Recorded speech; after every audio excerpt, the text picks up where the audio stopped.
लेकिन जैसे ही दरवाजा खुलता है तो भाई साहब यहाँ तो स्वर्ग आ गया, स्वर्ग।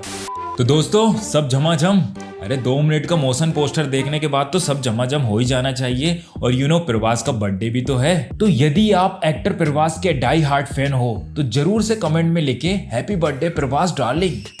तो दोस्तों इस फिल्म का नाम द राजा साहब ही क्यों रखा? राजा साहब भी तो रख सकते थे, क्योंकि 1969 में राजा साहब नाम से ऑलरेडी एक फिल्म बन चुकी है, तो कॉपीराइट हो जाता ना मेरी जान। और इसमें लीड किया था शशि कपूर ने। तो द राजा साहब फिल्म का बजट है 400 करोड़ के आसपास। और अगर बात करें प्रभास की जो अपकमिंग मूवीज है वो ज्यादातर एक्शन और साईफाई से रिलेटेड है। तो दोस्तों अभी कल्कि और सलार तो निकल के गई और इनका सेकंड पार्ट भी आने वाला है। तो इसी बीच हॉरर कॉमेडी एंड रोमांस वाली मूवी, तो मजा तो आएगा ना मेरी जान। तो भाई अंधी कमाई हो रही है हॉरर कॉमेडी जोनर वाली फिल्मों में, because horror is the new humour. भूल भुलैया बनने स्टार्ट किया था और स्त्री ने इसका ट्रेंड बरकरार रखा और अब आजमा रहे हैं प्रभास भी। तो देखते हैं भाई क्या होता है। तो भाई द राजा साहब फिल्म को मारुति डायरेक्ट करने वाले हैं। इस फिल्म के अंदर फीमेल लीड रोल में हमें नजर आएंगी मालविका। तो दोस्तों 10 अप्रैल 2025 को ये फिल्म आपको सिनेमा घरों में देखने को मिल जाएगी। नेक्स्ट ईयर गर्मियों में एसी का मजा और साथ ही साथ हॉरर कॉमेडी रोमांस का मजा। वाह वाह वाह वाह। और दोस्तों यह फिल्म पैन इंडिया फिल्म होने वाली है, तो हिंदी में आपको जरूर से देखने को मिलेगी।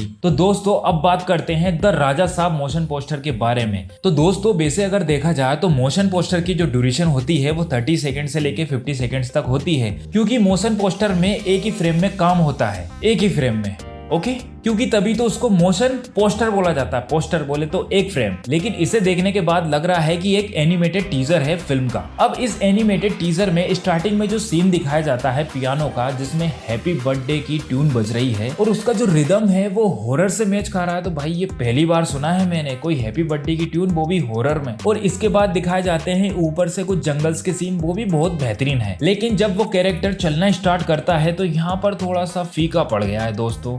जब वो पानी में पैर रखता है तो झपाक से पानी को उछलना चाहिए, लेकिन जो साउंड इफेक्ट है वो उस सीन को रियलिस्टिक बनाने की कोशिश करता है। अब जो म्यूजिक दिया है उसपे बहुत ही बेहतरीन काम किया है थमन एस द्वारा। अब दोस्तों VFX पे तो काम करना पड़ेगा, नहीं तो आदि पुरुष जैसा हाल हो जाएगा। अब आदि पुरुष की जो कहानी थी वो इंस्पायर्ड थी रामायण से, तो लोग भावुक होकर उसको देखने गए थे, लेकिन उसके अंदर जो VFX था वो बहुत ही बेकार था और कुछ जगह पे तो चीजें ही अदल बदल कर दी उन्होंने। हालांकि द राजा साहब फिल्म की स्टोरी डेफिनेटली काल्पनिक है, लेकिन VFX पे काम तो बनता है ना। अब ये तो एनिमेटेड है, लेकिन देखा जाएगा फिल्म में क्या देखने को मिलता है। और इसके बाद जो हवेली का सीन दिखाया जाता है बाहर से, वो दोस्तों कितना बेहतरीन लगता है। ऐसा लगता है कि मानो बहुत ही पुरानी हवेली है जिसमें पेड़ पौधों ने कब्जा कर लिया है। और बाहर जो राजा साहब के 2 चौकीदार बैठे हैं वो कितने खतरनाक लगते हैं। लेकिन जैसे ही दरवाजा खुलता है तो भाई साहब यहाँ तो स्वर्ग आ गया, स्वर्ग। और इसके बाद जब प्रभास को इंट्रोड्यूस किया जाता है सिगार के साथ, मुझे लगा हैप्पी बर्थडे है तो केक के साथ इंट्रोड्यूस किया जाएगा, लेकिन नहीं, सिगार के साथ स्टाइल में।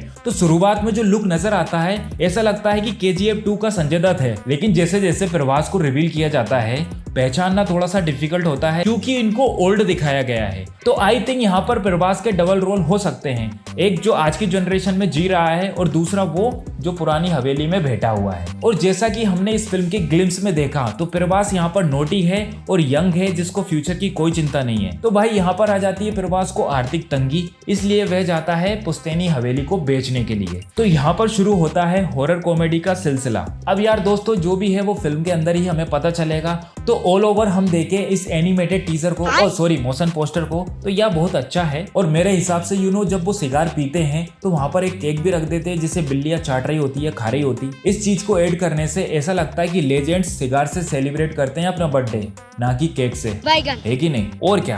तो if you enjoy this video please hit the like button, subscribe the channel और पुरानी वीडियोस भी देख लिया करो यार, समय निकाल कर। बहुत मेहनत कर रहा हूँ मैं।